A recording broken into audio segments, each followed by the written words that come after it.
Sveiki, draugai. Na ką, pavasaris prasidėjo, kovo 2, metas pradėti kažką veikti. Tai šiandien nusprendžiau, kad pats metas pradėti žadinti mano vėdrynus. Labai graži gėlė. Tikrai pirmą kartą pernai sodinau ir auginau ir labai gerai pavyko. Praktiškai žydėjo virš mėnesio laiko lysvėje, o nuskinti žiedai išsilaiko vazoj praktiškai iki 2 savaičių. Tai tikrai nuostabi gėlė, labai gražus žiedas. Galit pasižiūrėti internetuose, kaip atrodo, fantastiškos spalvos, tiesiog iš tolo šviečia. Pakelta lysvė mano buvo užsodinta praktiškai vien jais, tai labai įspūdingai atrodė. Tai va, tai ką dabar mes šiandien darysim? Taip atrodo šaknis. Šiek tiek primena jurginus, bet yra tokios mažutės. Tai ką reikia pirmiausia padaryti, tai juos reikia pamirkyti vandenyje aš mirkysiu 3 valandas. Vis karts nuo karto tą vandenį pajudinti arba naują užpilti kambario temperatūros, kad šitie sausi šakniagumbėliai tokie, jie įsigertų vandens, jie išsipučia labai gražiai, tokie išbrinksta ir tada jau toliau parodysiu, ką toliau su jais daryti. Tai va, tai čia turiu saviškius, pernai metų išsikasėm, labai lengva juos laikyti, tiesiog reikia iškasti rudenį, kai jau visi lapai nugeltonuoja, padžiovinti kelias dienas sausai, kad jie tiesiog išdžiūtų, tos žemės nubirėtų ir laikyti sausai tamsioje vietoje. Aš laikiau plasmasinę vazonėlį sandėliukę, galima sudėti į popierinį maišelį laikyti, tai vat labai gerai stovi, plus patys jie augimo metu pasidaugina. Aš pasodinau pernai 30, dabar turiu savo 47, man atrodo, iš viso, tai beveik 2. Tai va, dar nusipirkau, čia tokie yra rūžavi, bordo spalvos, dar labai norėjau kitų, tai nusipirkau tokius rausvus, baltai rausvus.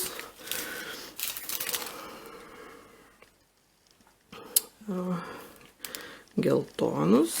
Čia pirkau pereci, tada yra geltoni, ryškiai geltoni, tokie oranžini 10 ir dar yra balti 5.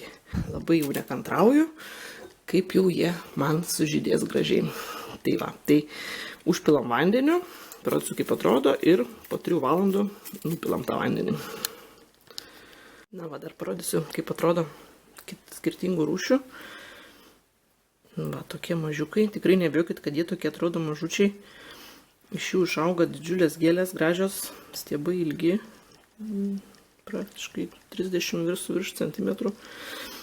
Kokie visi va šitie geltoni ir oranžiškai geltoni, tokie va, daug stambesni, bet lyginant su mano, tai aišku, jie per vasarą užauga šiek tiek. Tai va, tai žodžiu, labai smagu, kad pardavėjos įdėjo po porą magaryčių dar kormelių, šitų angliškai korms vadinasi. Tai va, tai labai smagu bus daugiau. Nu va, kaip atrodo išmirkę šaknų gabaliukai. Gavo gražią rudą spalvą, tokią rusvą. Išsipūtė visi.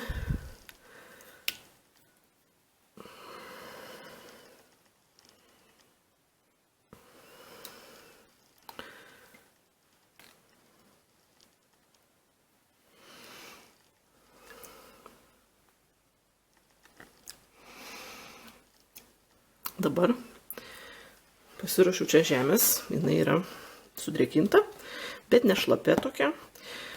Ir sudėsim juos visus čia. Na va, taip atrodo sudėti į žemę. Čia tik noriu dar akcentuoti, kaip reikia dėti. Tai čia, kur yra šaknis, tai čia jas reikia dėti į apačią, o viršui, kur yra tokia kaip karūnėlė, tai jinai turi žiūrėti į viršų. Žiūri į viršų, tiesiog taip paspaudžiam. Ir dabar uždėsim vėl drėgną žemę viršaus. šiek tiek, kad uždengtų jos ir viskas.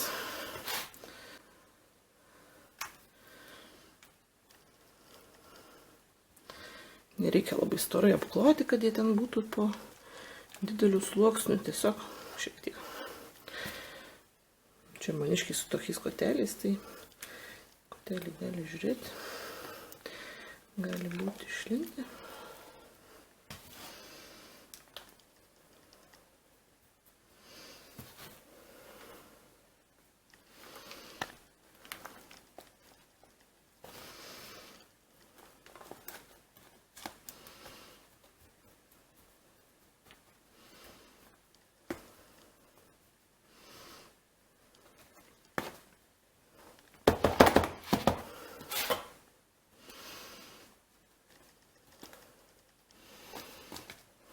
Nu, nieko laistyti jų labai nereikia, nes jie yra šiaip jautrus drėgmei.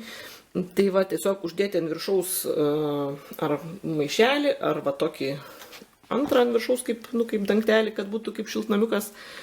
Ir kažkur per savaitę 2 pradeda jau lysti iš tų viršūnėlių tokie daigiukai ir galima jau tada, aišku, galima šiek tiek dar palaukti porą savaičių, iš viso kokias 2-3, tada jie ir labiau ten išlenda, tokios šaknelės pasimato. Ir tada jau persodinti į atskirus indelius ir tada jau po vieną. Tai va, kaip toliau viską aš darysiu, parodysiu kitome filmuke, o dabar padėkim ant palangės ir laukim.